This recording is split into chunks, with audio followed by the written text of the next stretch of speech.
Hello lads and lassies and those of unspecified gender, it's the Irishman here, and today I'm going to be talking about what would have happened if Goku was the reincarnation of Zalama.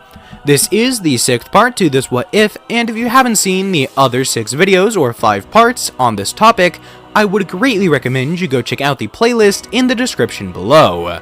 Although, with all of that out of the way, let's get into the story of this what if. Once they all made sure they could trust Goku, they would get back into their space pods, setting course for a place called Planet Cereal, the place that had now become a safe haven in the universe for refugees to flee to if they didn't want to live under the strict dictatorship that was the Frieza Force.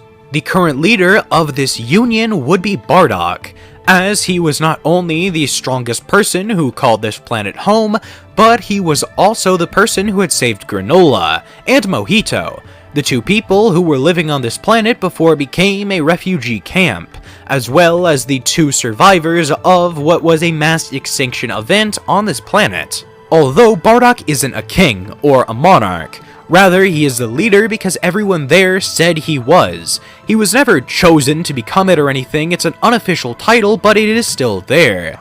The only power he has over anybody else is the respect that they all feel for him.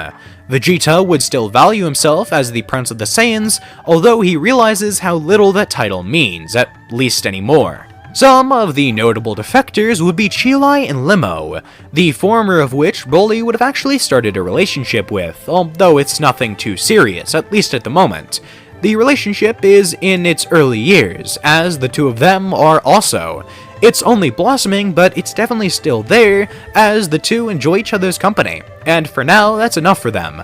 But I wouldn't fault you if you expect to see a child between the 2 later on, but just not in this part. Goku, Raditz, and Turles would all train together, not only being the 3 weakest members of the group, but also bonding over the fact that they were all low-class warriors before that title didn't matter. They all 3 aimed to surpass Nappa's power level of 25,000, something that would be quite difficult for Raditz, not too hard for Turles as he wasn't that far behind, but incredibly easy for Goku. His potential was cracked out, and having a goal to strive for, he would be able to meet it like that. In fact, Goku would reach a power level of 50k in no time at all. Only after 2 weeks would he have practically become the strongest member of the group thanks to his use of Kaioken and magical abilities. Bardock is incredibly impressed. He is still, with base power levels, the strongest of the group, but thanks to Kaioken as well as the Akari form, and not to mention all of Goku's incredible magical techniques, Bardock has definitely been surpassed, and he's willing to admit that. He's prideful of the fact that it was his son to finally bridge the gap between him and the rest of the group. But it wouldn't just be training and fighting 24/7. Don't get me wrong, a large majority of that time would be taken up by those 2 activities, but an equally large amount would probably be taken up by Goku bonding with his fellow Saiyans, as well as the refugees on Planet Cereal, and Granola, and Mojito. Goku is a people person in this what if, and he would spend time connecting with each and every person that he met. Now he had a bond with all of them. He enjoyed their company and is sad that he didn't get to meet them sooner. He's worried that some of them might die against Frieza, and that concerns him. But at the same time, he has faith in his new friends that they will be able to stand up against the tyrant and stop him once and for all. Although this sparks a new sense of motivation in Goku. He wants to make sure the person that caused all of this turmoil in his new friends' lives is brought to justice, so he continues training and getting stronger with the rest of the group.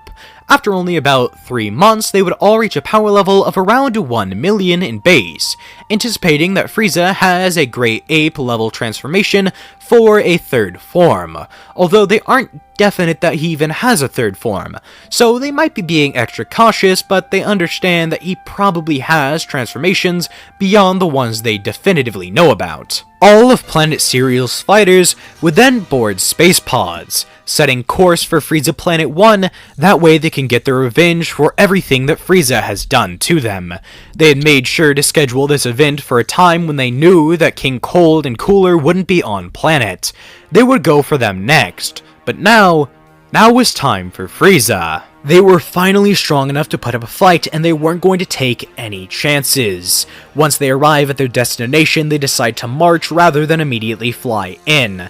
They want to make sure that all of Frieza's forces are taken down swiftly and painlessly, that way they don't have any distractions when it comes to taking on the Emperor himself. Once they arrive at Frieza's palace, they would begin storming the castle, although the Emperor would decide to give them a show, powering up into his final form, knowing that after this occasion he would probably never need to again. Immediately, everybody in the Cerulean forces is terrified. Frieza's power is unbridled and unmatched, although there's something there that only Goku can sense. Something that is terrifying yet oddly familiar. Goku doesn't know how to feel about it, but he knows that this is going to be one hell of a war. And then everyone would rush in. Paragus would create a power ball as he hadn't learned the Ikari form, and a few other of the Saiyans hadn't either. Although Goku, Vegeta, Bardock, Raditz, and Turles would all head in that very same transformation. Frieza would be pressed, but he isn't stressing in the slightest, until Goku begins using Kaioken. That's when the tables really begin to turn. As with the Ikari form as well as Kaioken times 5, he is actually already Super Saiyan level, but Frieza wouldn't let that get under his skin. Rather, he just needs to even the playing fields a bit by slaughtering the masses. Hundreds die in a single second. Frieza launches a Death Slicer through his hand, and then the entire army is cut in half. Literally. Although a select few were able to survive, narrowly avoiding the attack. That being Goku, Raditz, and Bardock. Although everybody else had suffered a horrific death. Gine had been able to predict the attack, but wasn't fast enough to get out of the way. She too was cleaved in half. Broly would be standing there with his love in his arms as he confesses his love to her, yet she couldn't hear him. She too was gone. He would burst out in rage, yet there was nothing he could do. His body was limp as he was about to succumb to his injuries like everybody else. Goku rushes over to try and heal his mother, his friends, but nobody there is left alive to be healed. The only people who are there left to keep up the fight are Bardock, Raditz, and Goku. The former of those three falls to his knees, openly weeping for all of the people that he cared about and all of the people that he just lost. Bardock, however, has an opposite reaction. He stands tall, even taller than ever, looking upon the dead and then crying out with a pure, unbridled rage. His hair sparkles golden before then shattering into a yellow hue, spiked up towards the sky as lightning begins to call out, almost matching his screams of agony. He would walk over to his firstborn son, putting his hand onto his child's shoulder. Raditz would then cry out equally as loud as the thunder and his father's rage, and then his hair too turns to gold. He would stand tall next to his father, staring down Frieza, proclaiming that he will get his revenge. Goku would stand resolute next to his father and his brother. He aims to avenge the deaths of his fallen comrades rather than getting revenge for them. Revenge is far different from avenging someone, as revenge is focusing on the hatred and pain inside of your heart, whereas avenging someone is creating a better future in their memory.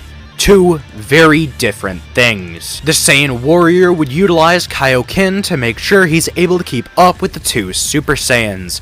And even though Frieza is being beaten to a bloody pulp, mercilessly torn apart, he isn't begging for mercy. Instead, he's laughing. He would say that he finally gets it now. The voices inside of his head, what they were saying when they were begging to be let free. He laughs maniacally as suddenly a crimson pillar of ki shoots out from the ground where he was standing. His body begins morphing as he continues to laugh. Then, as the ki begins to sink back into his body, it is revealed that he now stands tall with a new transformation. Power unlike anything the universe has ever felt before. I am your god. Now bow.